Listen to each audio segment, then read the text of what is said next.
CBSE word में आपका स्वागत है। तो क्लास 10th इकोनॉमिक्स का 4th chapter globalisation and the Indian economy हम पढ़ रहे थे। इस चैप्टर में ये पार्ट 4 वाली वीडियो होगी। आज का हमारा टॉपिक है व्हाट इज ग्लोबलाइजेशन। तो क्या है ये ग्लोबलाइजेशन, इसके बारे में हमको पढ़ना है। In the past 2 or 3 decades more and more MNCs have been looking for the location around the world which would be cheap for their production। पिछले 20-30 सालों से क्या हुआ है कि और ज्यादा जो एमएनसीज हैं वो लोकेशन ढूंढ रही हैं जहां जाकर वो अपना प्रोडक्शन कर सके, सामान बना सके। और ऐसी लोकेशन होनी चाहिए जहां उनको कम खर्चा पड़े, सस्ते में सामान उनका बन जाए। Foreign investment by MNCs in these countries have been rising. और ये जो एमएनसीज हैं इनका जो फॉरेन इन्वेस्टमेंट है यानी दूसरे देश में जाकर जो पैसा लगाना है वो भी बढ़ गया है, यानी और ज्यादा से ज्यादा पैसा लगा रही हैं अलग अलग कंट्रीज के अंदर जाके। At the same time foreign trade between the countries has been rising rapidly. Foreign investment तो कर ही रही है, साथ ही साथ फॉरेन ट्रेड भी कंट्रीज के बीच में बढ़ गई है, यानी व्यापार बढ़ गया है। अब और ज्यादा सामान एक कंट्री से दूसरे कंट्री में जा रहा है। A large part of the foreign trade is also controlled by MNCs. अब ये जो फॉरेन ट्रेड है यानी एक देश से दूसरे देश में जो सामान जा रहा है उसमें ज्यादातर जो ट्रेड है वो एमएनसीज कंट्रोल कर रही हैं, यानी ये मल्टीनेशनल कॉर्पोरेशन के जरिए ही ये ट्रेड हो रही है ज्यादा। For instance, the car manufacturing plant of Ford Motors in India not only produce car for the Indian market, it also exports car to other developing countries and export car component for its many factories around the world. Examples इस बात को हम समझते हैं। Ford motor एक company है जो car वगैरह बनाती है, ये अमेरिका की कंपनी है। तो वो अपने मैन्युफैक्चरिंग प्लांट यानी जहां पर ये कार बनेगी वो कहां लगा रही है, इंडिया के अंदर। इंडिया के अंदर एक प्लांट उसने लगा दिया। अब यहां से जो कार बनेगी, इंडिया के अंदर जो फैक्ट्री से कार बन रही है फोर्ड मोटर्स की, वो इंडिया में तो बिक ही रही है, इंडिया से वो और दूसरे देशों के अंदर भी एक्सपोर्ट कर रहे हैं। और सिर्फ कार ही नहीं बल्कि कार के जो पार्ट्स हैं, कार के जो और पुर्जे हैं, उसको भी अलग अलग देशों में भेज रहे हैं जहां पर भी इनकी फैक्ट्री है वहां पर कार के पार्ट्स ये इंडिया से बना बनाकर भेज रहे हैं। यानी अब कंट्रीज आपस में और ज्यादा करीब आ चुके हैं, और ज्यादा ट्रेड हो रही है। और सिर्फ फिनिश गुड नहीं बल्कि कार के पार्ट्स भी और फैक्ट्रीज भी दूसरे देशों के अंदर जाकर लगाई जा रही हैं। Likewise, activities of the most MNCs involve substantial trade in goods and also services। इसी तरह बहुत सारी MNCs हैं जो एक बहुत बड़े लेवल पर गुड्स का, सामान का और सर्विसेज का ट्रेड कर रही हैं। The result of the greater foreign investment and the greater foreign trade has been greater integration of production and market across the countries। अब ये जो ज्यादा इन्वेस्टमेंट बढ़ा है और जो ट्रेड बढ़ी है फॉरेन ट्रेड, उसकी वजह से क्या हुआ है, मार्केट्स का और प्रोडक्शन का इंटीग्रेशन हो गया, यानी अलग अलग देश की जो मार्केट है वो कंबाइन हो गई है, मिल गई हैं। और प्रोडक्शन भी मिल गया है। प्रोडक्शन कैसे मिला है, एक ही कार है, उसके अलग अलग हिस्से अलग अलग कंट्रीज के अंदर बन रहे हैं, कहीं पर पार्ट्स बन रहे हैं, कहीं पर असेंबली हो रही है, कहीं पर कॉल सेंटर है। तो ये जो पूरा प्रोडक्शन प्रोसेस है वो हो तो अलग अलग कंट्री के अंदर रहा है, लेकिन उसको कंट्रोल करने वाली सिर्फ एक कंपनी है। तो इस तरह से वो जो प्रोडक्शन अलग अलग जगह पर हो रहा है वो जुड़ा हुआ है। Globalisation is this process of rapid integration और इंटरकनेक्शन बिटवीन कंट्रीज। तो अब ये ग्लोबलाइजेशन क्या है, यही जो प्रोसेस है यानी कंट्रीज का बहुत ज्यादा इंटीग्रेट होना, इंटरकनेक्ट होना, इसी को हम कहते हैं ग्लोबलाइजेशन। अब ये जो ग्लोबलाइजेशन वाला टर्म है अगर और क्लियर ना हो तो मैं समझाता हूं थोड़ा सा एग्जाम्पल से। फॉरेन ट्रेड क्या होती है, मान लो दो कंट्री है, ठीक है, एक यहां है और एक यहां है, ठीक है। पहले के टाइम क्या होता था कि जो दो कंट्रीज थे वो कनेक्ट किस तरह से होते थे, ट्रेड के जरिए। इस कंट्री से सामान बना और इसमें गया, ठीक है, हम नाम दे देते हैं, चलो ए और बी कंट्री है, और बी से सामान बना तो ए में बिका। तो इस तरह से कनेक्शन था।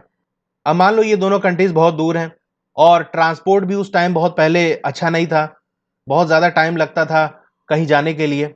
लेकिन अब क्या है, ट्रांसपोर्ट अच्छा हो गया है और जल्दी हम एक जगह से दूसरी जगह पहुंच जा रहे हैं।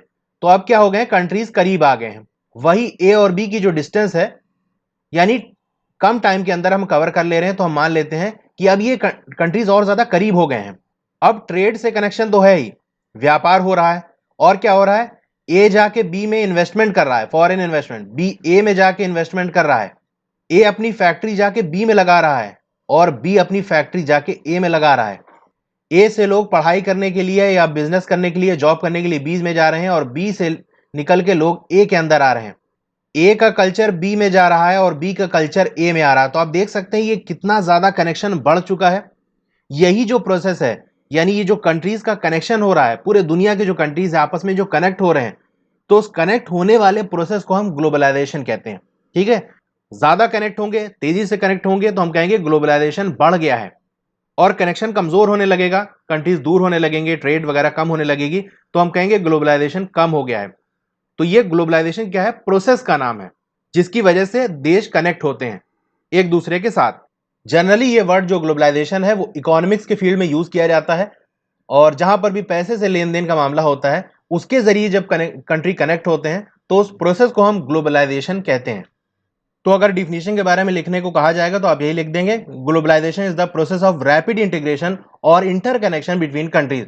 कंट्रीज का आपस में कनेक्ट होना, इंटीग्रेट होना, जुड़ना, इसी को हम ग्लोबलाइजेशन कहते हैं, इसी प्रोसेस को हम कहते हैं। ठीक है। MNCs are playing a major role in the globalisation process.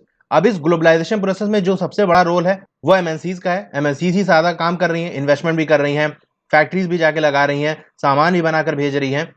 More and more goods and services, investment and technology are moving between countries. तो आज क्या हो गया है, इस ग्लोबलाइजेशन प्रोसेस तेज हो गया है, बढ़ चुका है। इसकी वजह से सामान भी, सर्विसेज भी, इन्वेस्टमेंट भी, टेक्नोलॉजी भी एक कंट्री से दूसरी कंट्री बहुत ज्यादा मूव कर रहे हैं।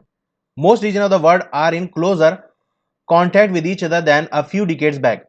अब जो कंट्रीज हैं, बहुत सारे कंट्रीज ऐसे हैं जो पहले इतना ज्यादा करीब नहीं थे लेकिन आज का टाइम बहुत ज्यादा करीब हो चुके हैं। Beside the movement of the goods, services, investment and technology, there is one more way in which the countries can be connected. तो ये तो हमने देख लिया, गुड सर्विस, इन्वेस्टमेंट, टेक्नोलॉजी, इसके जरिए कंट्रीज कनेक्टेड हैं। लेकिन इसके अलावा भी बहुत सारी चीजें हैं जिसकी वजह से कंट्रीज आपस में जुड़े हुए हैं। मैंने भी डायग्राम में दिखाया भी बनाकर। This is through the movement of people between countries. और ये क्या है कि लोगों का मूवमेंट हुआ है, एक कंट्री से दूसरी जगह जा रहे हैं। People usually move from one country to another in search of better income, better job और बेटर एजुकेशन। तो लोग एक कंट्री से निकल के दूसरे कंट्री शिफ्ट क्यों हो रहे हैं, जा क्यों रहे हैं? बेटर इनकम के लिए। मान लो वहां कोई बिजनेस अपॉर्चुनिटी है, वहां जाके कोई शॉप खोलना है, कोई दूसरा बिजनेस करना है, इस वजह से वहां जा रहे हैं। या कोई जॉब है, जॉब करने लोग फॉरेन जाते हैं, या एजुकेशन के लिए बाहर जा रहे हैं। तो इन रीजन से लोग एक कंट्री से दूसरे कंट्री जा रहे हैं। In the past few decades, however, there has not been much increase in the movement of the people between countries due to various restrictions. लेकिन कुछ दशकों से ऐसा हुआ है, यानी 20-30 साल से ऐसा हो रहा है कि ये जो मूवमेंट है बहुत ज़्यादा नहीं बढ़ा है, क्योंकि बहुत ज़्यादा रिस्ट्रिक्शंस लगा दी गई हैं। यानी अब ऐसा आसान नहीं है कि आप अपनी गाड़ी उठाओ और दूसरे कंट्री शिफ्ट हो जाओ, चले जाओ। बाकायदा वीज़ा लेना पड़ेगा, परमिशन लेना पड़ेगा, आपको बताना पड़ेगा मैं क्यों जा रहा हूँ वहाँ पर। वो अलाउ करेंगे तब उनके कंट्री में आप जा सकते हो। टाइम ड्यूरेशन है कि इतने टाइम तक आपको ये वीज़ा मिला है। तो ठीक है, इतना आसान नहीं है अब दूसरी जगह जाना, इसलिए ये जो मूवमेंट है वो उसका रेट कम हुआ है। ओके, तो आपको वीडियो कैसी लगी कमेंट करके जरूर बताइए। अच्छी लगी हो तो लाइक जरूर करिए और अपने दोस्तों में से शेयर करिए। और अगर चैनल को सब्सक्राइब नहीं किया है तो सब्सक्राइब करके बेल आइकन दबा लीजिए। और दूसरी वीडियोज अगर आपको देखनी है तो डिस्क्रिप्शन के अंदर लिंक मिल जाएगा, वहां से जाके देख सकते हैं। फिर भी ना मिले तो आप कमेंट करके पूछ सकते हैं, मैं आपको लिंक भेज दूंगा। Okay, thank you.